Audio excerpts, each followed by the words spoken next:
Hello friends, तो आज हम राजस्थान रॉयल्स के आईपीएल 2024 ऑक्शन का रिव्यू करने जा रहे हैं। तो अगर हम ये कहें कि मेगा ऑक्शन 2022 में सबसे ज़्यादा जिस टीम ने फ़ायदा उठाया वो राजस्थान रॉयल्स है, तो ये बात बिल्कुल गलत नहीं होगी, क्योंकि हमने जो मेगा ऑक्शन के बाद और पहले के अगर कंपैरिजन टीम देखी जाए तो राजस्थान रॉयल्स एक बिल्कुल मुख्तलिफ टीम देखने को मिली। राजस्थान रॉयल्स की मैनेजमेंट ने भरपूर फ़ायदा उठाया मेगा ऑक्शन का और एक बढ़िया टीम बना कर दी फॉर राजस्थान रॉयल्स। 2022 का आईपीएल सीज़न बहुत आउट क्लास रहा था, जहां पर फाइनल तक गए राजस्थान रॉयल्स। लेकिन अगर पिछले सीज़न की बात की जाए तो वो एक डिसअपॉइंटिंग थोड़ा सा ज़रूर नज़र आया, but still they were at the middle of the table. वो अपने पोटेंशियल पर नहीं खेल पाए, इसलिए वो प्लेऑफ्स में नहीं क्वालिफाई कर पाए, बट स्टिल वो एक बहुत ज़्यादा मतलब हम ऐसा नहीं कह सकते मुंबई इंडियंस की तरह एक डिज़ास्ट्रस हमें परफॉर्मेंस नहीं देखने को मिला। हाँ, ये ज़रूर कहा जा सकता है that under performing performance from Rajasthan Royals. लेकिन अगर इस आईपीएल ऑक्शन की बात की जाए तो ऑक्शन से पहले ही राजस्थान रॉयल्स की तरफ से हमें एक इंटरेस्टिंग ट्रेड देखने को मिला, एक बॉलर और बैट्समैन के दरमियान। मतलब आपने देवदत्त पडिक्कल को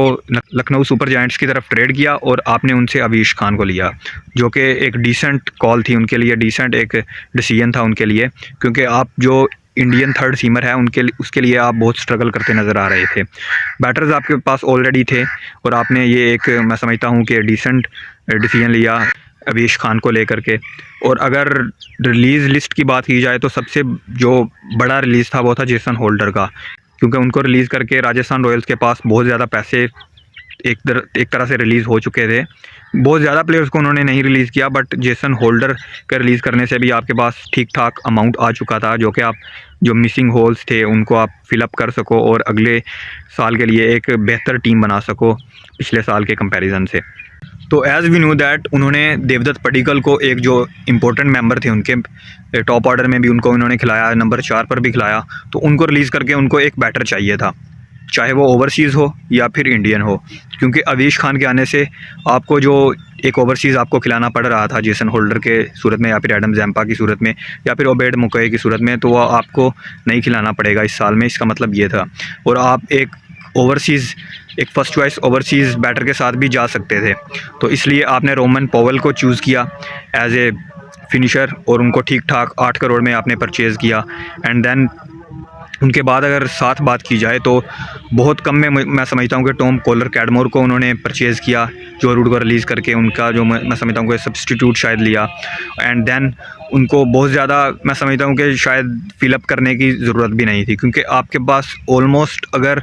राजस्थान ऑक्शन में ना भी जाता तो उनकी टीम बन चुकी थी पहले ही, उनको बहुत ज़्यादा परचेज़ करने की ज़रूरत नहीं थी। बट मैं समझता हूँ कि रोमन पॉवेल एक मैसिव कॉल रहेगा उनके लिए, फिनिशर के तौर पर वो खेलने वाले हैं मुझे लगता है राजस्थान रॉयल्स के लिए, क्योंकि आपको इस बार सिर्फ एक ही ओवरसीज़ बॉलर के साथ जाना पड़ेगा, क्यों जो कि ट्रेंट बुल्ट होंगे। उनके साथ आपको प्रसिद्ध कृष्णा, अवेश खान, रविचंद्रन अश्विन, युजवेंद्र चहल, और आपके पास बैकअप के तौर में आपके पास नवदीप सैनी भी हैं, संदीप शर्मा भी हैं। तो आपको बॉलर्स